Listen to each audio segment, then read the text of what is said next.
Good morning, students.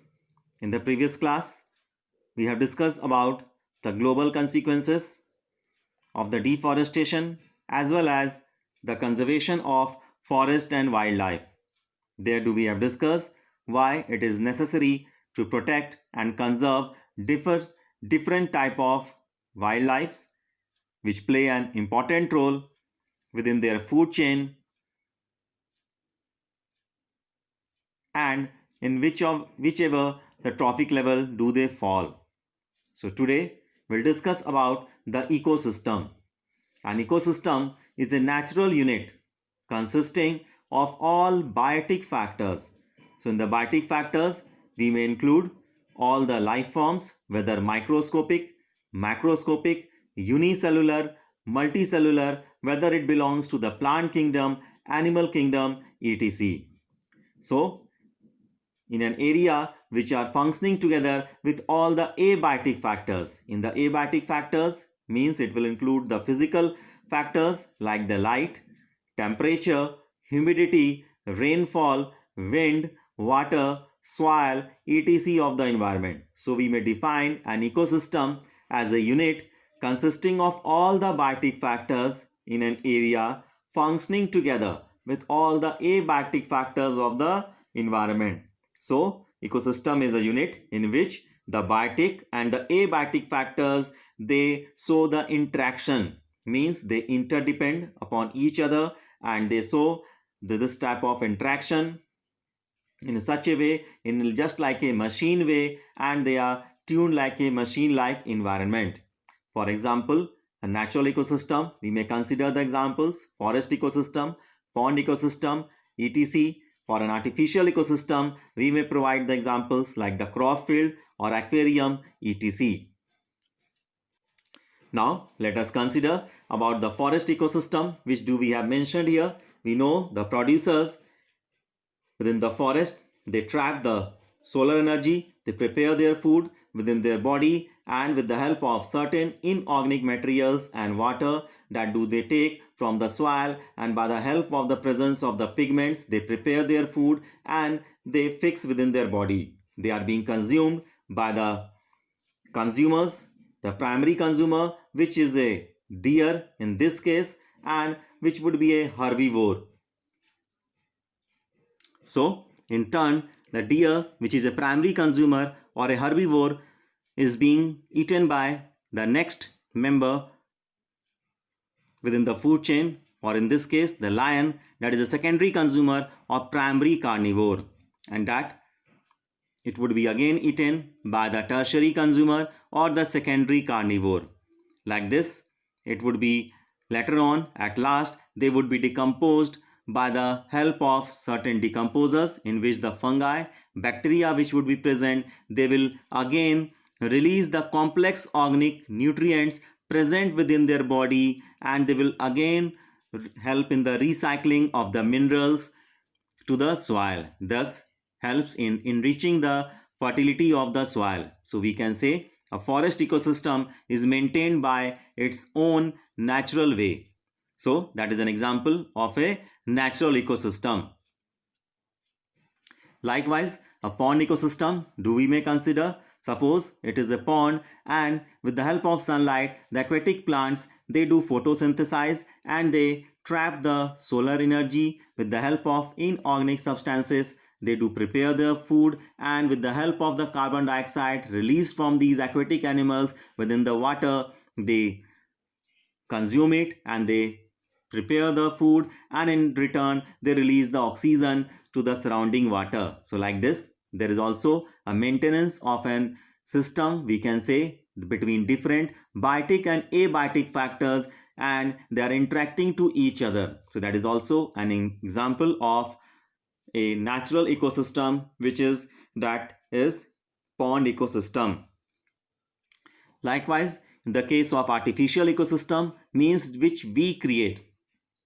For example, the crop fields, we know the farmers, they cultivate, that we have discussed in the previous lesson, that the farmers, they do practice the cultivation of different types of crops within their fields, and meanwhile During the cultivation practices, different types of life forms, they do also survive, and an ecosystem is built up within their fields. So that is also an example of ecosystem in which different biotic and abiotic factors, they are interacting to each other. So that would be also an example of ecosystem, but it would be an artificial ecosystem. Likewise, aquarium, which may also we may consider as an ecosystem, which would be an artificial ecosystem.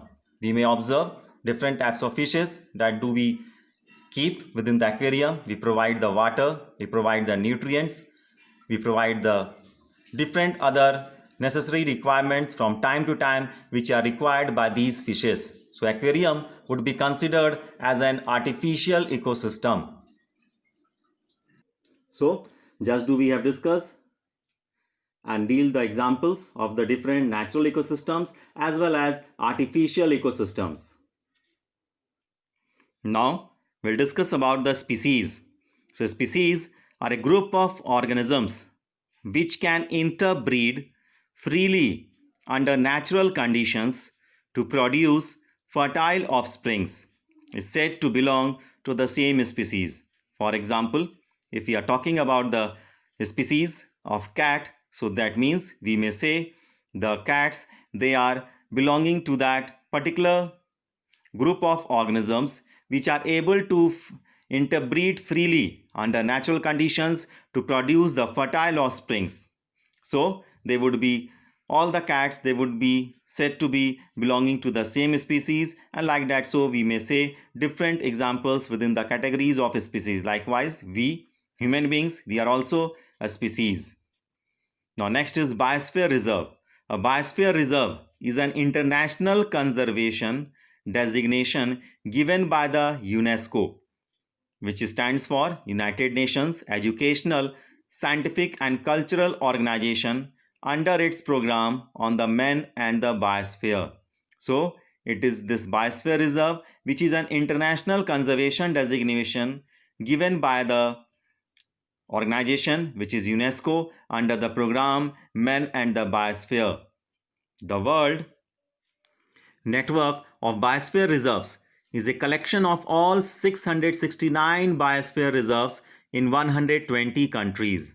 So biosphere reserves are created to promote and demonstrate a balanced relationships between men and the biosphere. So these biosphere reserves, they are created by the organization to promote the awareness and to demonstrate a balanced relationship between the men and the biosphere.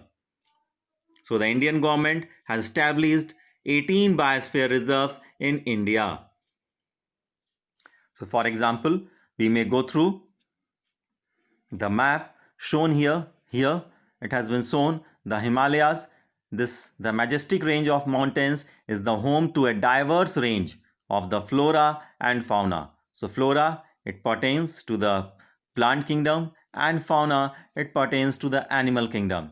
Eastern Himalayas is one of the two biodiversity hotspots in India, whereas the Thar Desert, the climate and the vegetation in this area is contrast to the Himalayan region. So obviously the climatic zone, the climatic area of this region is very much adverse as compared to the Himalayan region.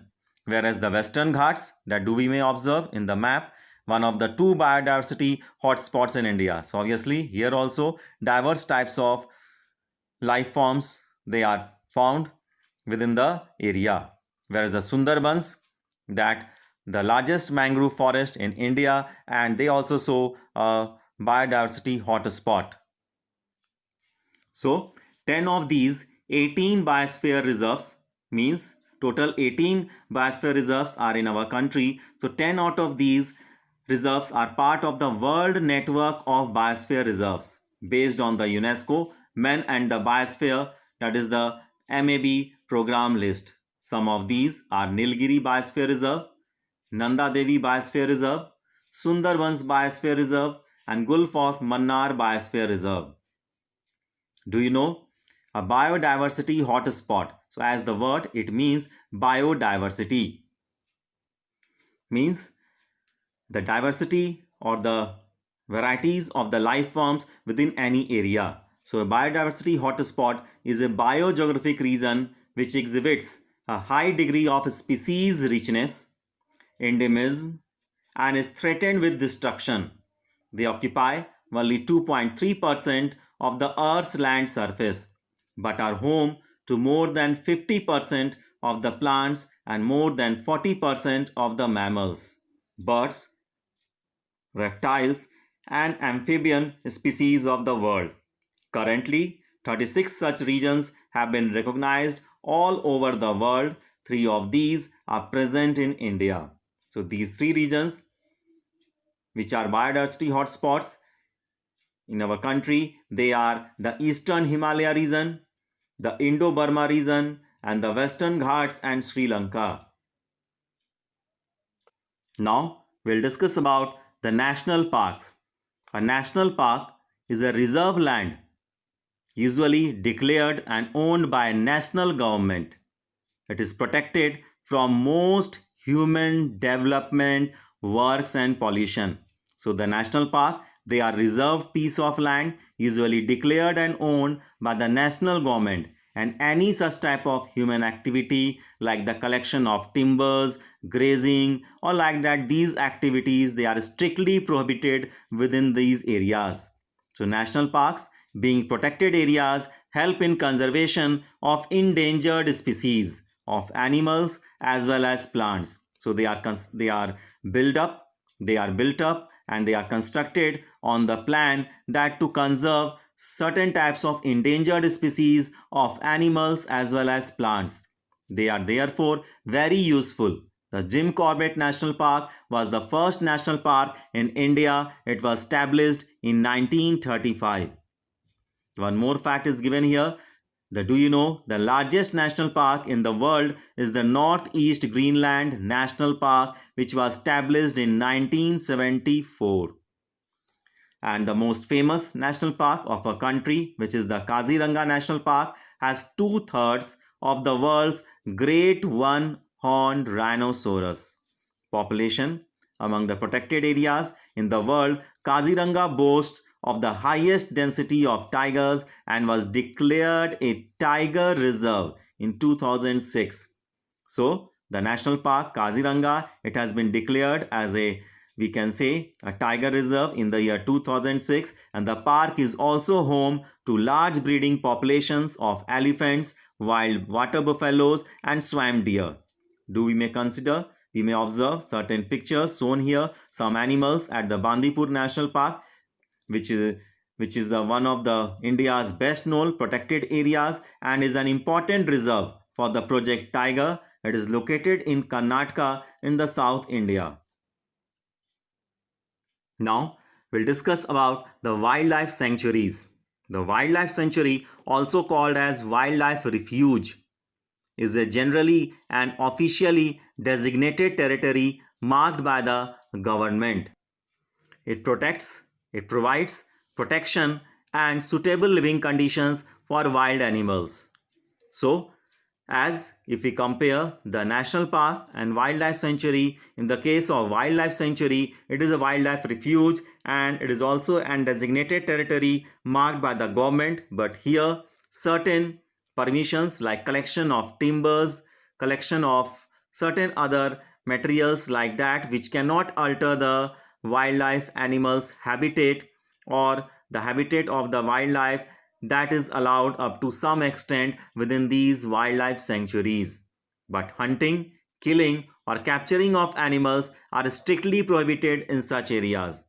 There are about 543 wildlife sanctuaries in India which aim to protect the habitat of wild animals so that they can live safely without any harmful human intervention. So examples they are given here. Jaikwadi Bird Sanctuary is situated in the Aurangabad and Ahmednagar districts in Marathwada region of Maharashtra. The presence of Nath Sagar Lake in the sanctuary makes the surrounding areas rich in aquatic flora and fauna. So flora, it pertains to the plant kingdom, and fauna, it pertains to the animal kingdom. It attracts many species of resident and migratory birds. there are near about 200 species of birds in this area, including more than 70 species of migratory birds. Out of these, 45 major species belonging to birds of international migration. So, the migratory species, the birds which come to these places, out of which 70 species of the migratory birds, out of which 45 species they are of international migration, means they come from far off places. And the notable amongst these migratory birds are the cranes, flamingos, Brahminy ducks, pocket-tails, pintails, pigeon, shoveler, godwit, chausses, glossy ibis, etc. The sanctuary is also a habitat for resting of local resident birds. One more example has been given here. Gahirmatha Turtle Sanctuary in Odisha is the breeding ground for the giant olive redleaf turtles. They travel all the way from the Pacific Ocean to mate and lay the eggs here. So, these olive redleaf turtles, they travel all the way from the Pacific Ocean for the purpose of mating, and then they lay eggs within that on the breeding ground of the Gahirmatha Turtle Sanctuary, and they again return back to their original place. Till so far here, thank you. Have a nice day.